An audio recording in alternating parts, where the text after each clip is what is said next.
আসসালামু আলাইকুম। এটিএন বাংলা সংবাদে সবাইকে স্বাগত জানাচ্ছি। আমি আসাদুজ্জামান। সর্বজনীন পেনশনের প্রত্যয় স্কিম বাতিলের দাবিতে পাবলিক বিশ্ববিদ্যালয়ের শিক্ষকদের লাগাতার কর্মসূচি চলছে। পেনশন সংক্রান্ত প্রত্যয় স্কিম প্রত্যাহার, সুপার গ্রেডে অন্তর্ভুক্ত ও শিক্ষকদের জন্য স্বতন্ত্র বেতন স্কেলের দাবিতে সারা দেশে সপ্তম দিনের বিশ্ববিদ্যালয় শিক্ষকদের মধ্যে সর্বাত্মক কর্মবিরতি চলছে। কর্মসূচির অংশ হিসেবে ঢাকা বিশ্ববিদ্যালয়ের কলাভবনে অবস্থান কর্মসূচি পালন করছেন শিক্ষকরা। এই সময় কোটা বাতিল চেয়ে বক্তব্য রাখেন তারা। শিক্ষকরা বলেন, প্রত্যয় স্কিমের নামে সরকারি আমলা সচিবরা শিক্ষকদের উপর অন্যায় নীতি চাপিয়ে দিয়েছে। শিক্ষকরা আরও জানান, এই আন্দোলন চলতে থাকবে। সরকার আলোচনা না করলে আন্দোলন আরও দীর্ঘস্থায়ী হবে। ক্লাস পরীক্ষা সহ সকল কার্যক্রম বন্ধ থাকবে। এদিকে রংপুর বেগম রোকেয়া বিশ্ববিদ্যালয়ের শিক্ষক সমিতি বিশ্ববিদ্যালয়ের ৪ নম্বর একাডেমিক ভবনের সামনে এই কর্মবিরতি পালন করে। কর্মসূচিতে উপস্থিত ছিলেন বেগম রোকেয়া বিশ্ববিদ্যালয়ের শিক্ষক সমিতির সভাপতি প্রফেসর ডক্টর বিজন মোহন চাকি, সাধারণ সম্পাদক আসাদুজ্জামান মণ্ডল আসাদ। একই দাবিতে বরিশাল বিশ্ববিদ্যালয়ের শিক্ষক সমিতি ক্যাম্পাসে কর্মবিরতি পালন করে। এ সময় দাবি আদায় হওয়া না পর্যন্ত এই আন্দোলন চলবে বলে জানায় শিক্ষকরা।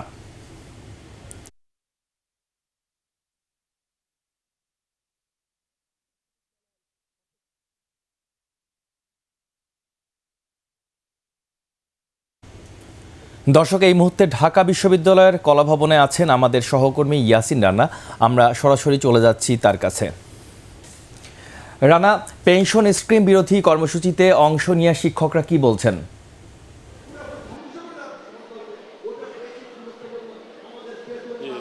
ধন্যবাদ আসাদ।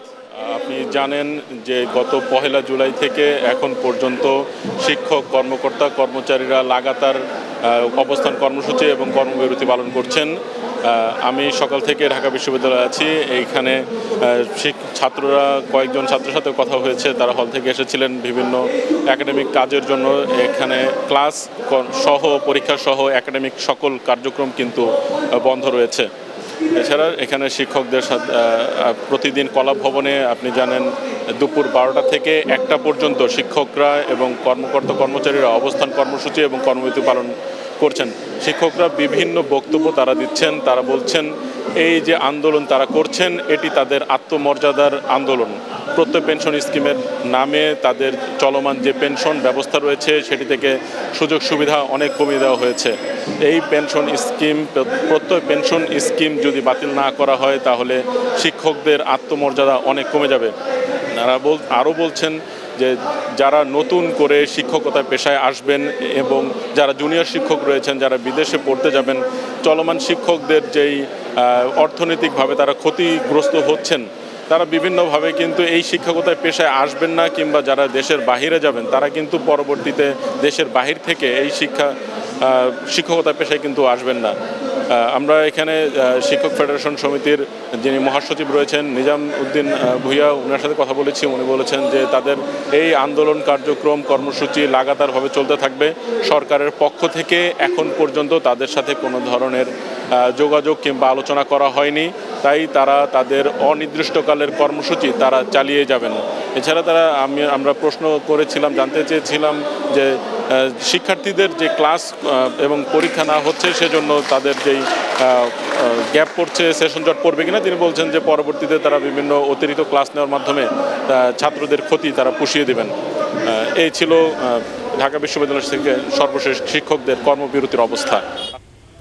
ধন্যবাদ রানা আপনাকে।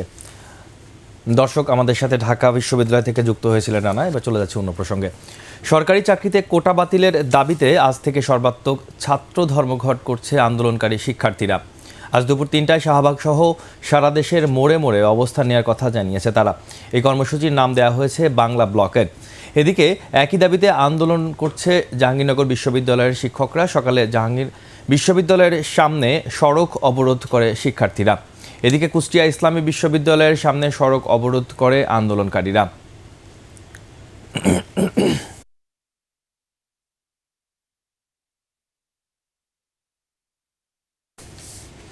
পরবর্তী সংবাদ দেখার আমন্ত্রণ জানিয়ে এখনকার মতো শেষ করছি।